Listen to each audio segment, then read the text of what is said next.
Welcome back to WesWatches. Today we'll be talking about 5 of my favorite chronographs because these 5 actually bring most value to us, the wearers of these watches.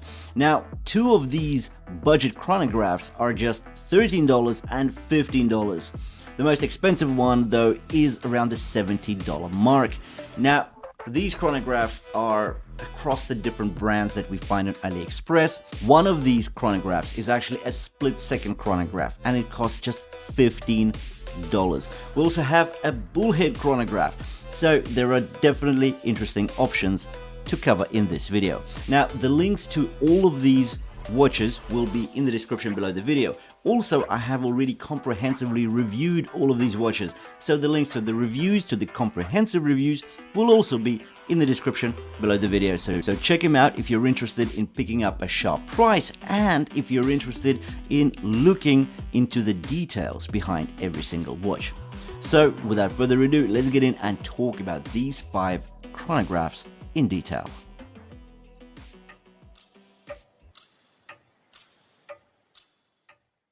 Firstly, I'd like to talk about the minifocus Bullhead chronograph. So this is a split-second chronograph that will cost you $15. That's it. Let me tell you about it. So this little gem has utmost value. Firstly, it's a homage to the iconic Citizen Bullhead. The Bullhead design refers to the positioning of the chronograph pushers at the top of the watch's case. Unique, unconventional, yet so convenient to use. Considering it was originally intended for sports and racing, it sort of makes sense with the positioning. The design looks fresh now, but it was a real breakthrough design in the 1970s when this watch just came out. So this is really a collector's treat. The second standout feature is with the split-second chronograph. Essentially, you can measure multiple time intervals simultaneously, or if you need to record intermediate times while also continuing to measure the overall elapsed time. Let me show you. Kick off the chronograph. By pressing the right pusher, you read the split time. Pressing it again causes the stopped hand to catch up or retropant to the moving minute hand. And you can actually use this function multiple times. This is a very complex mechanism that you're getting for $15. Unbelievable value. In regards to the dimensions, we get a diameter of 38 millimeters, a lug-to-lug length of 40.5, a height of 12.2 millimeters, a lug width of 18 millimeters, which tapers down to 16 at the clasp, and a weight of 90 grams. Although this is a very complex mechanism, it is fitted into a very budget case. Not by looks though, rather by the case material encapsulating the complication. The case is made of an alloy. Only the case back and the bracelet are stainless steel here. At number 2, I want to take a look at a very budget, well, to be very specific, a $13 chronograph. So this is the cheapest watch in this particular collection of 5 watches.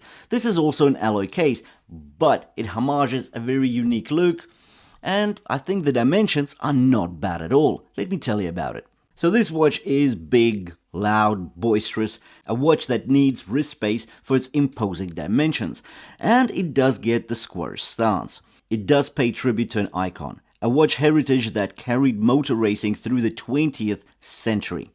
Whatever this Megir lacks in terms of premium components, it makes up in terms of character. Considering the price tag of $13, it does insinuate quite a few shortcuts. And that is so, yet for the Doge we are getting a dual pattern dial, loomed hands, 30 meters of water resistance, awesome legibility due to a high contrast dial setup, and shockingly clear hardlex crystal. And of course, this is a chronograph movement.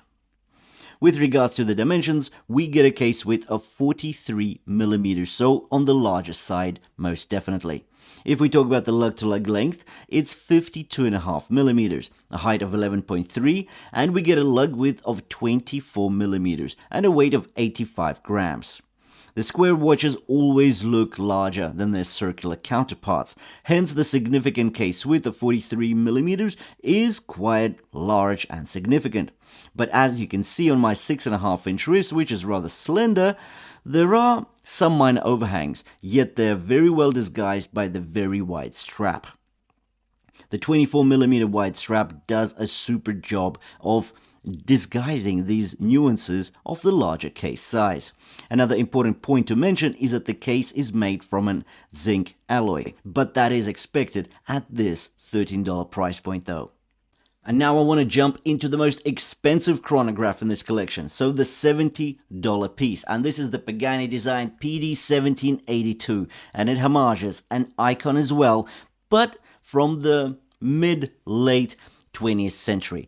So the Bucera Lemania. So this is a very interesting watch because it homages something rare and something unique. Now, this watch has a number of really awesome features, and that's not just the movement, the sapphire crystal, the stainless steel case, or the awesome looks. There's a bit more to that. Let me tell you about this watch in detail. In my personal opinion, this is an objectively beautiful watch. What I like is that the homage is paying tribute to a lesser known watch, specifically the Bucera Chrono 9803.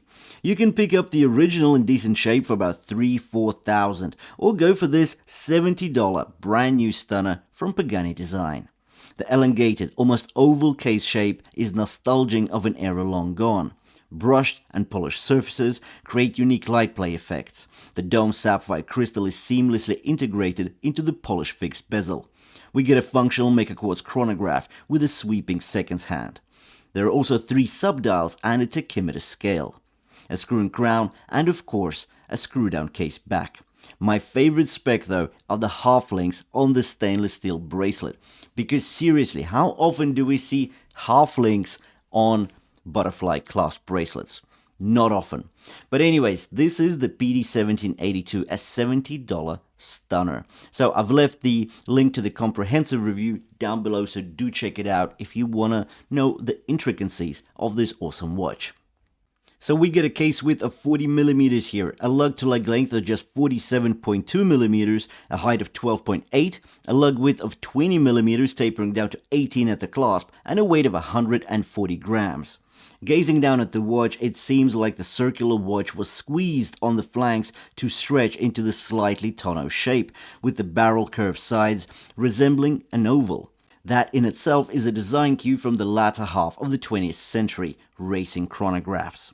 At number 4, let's touch upon a Specht & Sony chronograph. Now, this is a quartz watch, and it's not a Megir quartz, but that is absolutely fine, because it homages an icon, a watch that costs tens and tens, well, almost $100,000. So it actually homages the Aquanaut. Let me tell you about this watch. Specht and Sony were able to get the design and highlights just right, just enough to resemble the appearance, but of course numerous shortcuts had to be made, almost from the word go, to get it into the super budget price category of sub $50. Nevertheless, the watch still looks stunning and offers everyday, all-rounder functionality and utility with style. Take the TPU rubber strap with push buttons and the hidden clasp. Not only is it milled, it is also signed on the clasp and the folding wings. The Japanese Chronograph quartz allows for a fully functioning chronograph subdial to tick along with the orange highlights. And these aren't just a pretty addition to the design, but rather a contrasting aid to legibility and a throwback to the original. The screw-down case back and screw and crown are not gimmicks either. These are features of much more expensive watches. We get a stainless steel case with a mix of polished and brushed surfaces. These features alone should warrant a hefty price tag, yet I got this watch in for $45. In regards to the dimensions, we get a diameter of 41mm, a lug-to-lug length of 48.6mm, a height of 10.9, a lug width of 21mm tapering down to 18 at the clasp, and a weight of 90 grams on the TPU rubber strap. The watch lies snugly against the wrist thanks to the downward sloping lugs. Looking at the profile, we can appreciate the striking simplicity and yet the consequent elegance. The flat flanks round the case and follow through from one lug to the next. The fine lateral brushing style reduces reflections and simultaneously acts as protection against signs of wear and tear. And for the last watch in this collection, we're going to talk about an Addis Dive. So this is a latest model from Addis Dive. It just came out around 2 months ago in 2024. So this is the AD2034 model, and it's a Panda Chronograph. It's quite the larger watch. It gets 42mm in diameter. Considering it costs just under $60, I think it makes this budget collection just fine. It's available in two colors, black and silver or the white and black. Obviously I've got the white main dial and black sub-dials, and the watch features plenty of premium for the buck. Firstly, it's powered by Seiko's VK64 movement. This is a sweeping seconds hand movement offering 0.2 second accuracy. It is built with diver type water resistance of 200 meters. We get a domed sapphire crystal with anti-reflective treatment to reduce glare and reflections. This chronograph also features a screw-in crown and a screw-down case back. We also get a 120-click unidirectional bezel. The case and bracelet are made of 316L stainless steel. Anyways, thank you for watching this video about my 5 of my favorite chronographs. Thanks for watching, and I'll see you in the next one.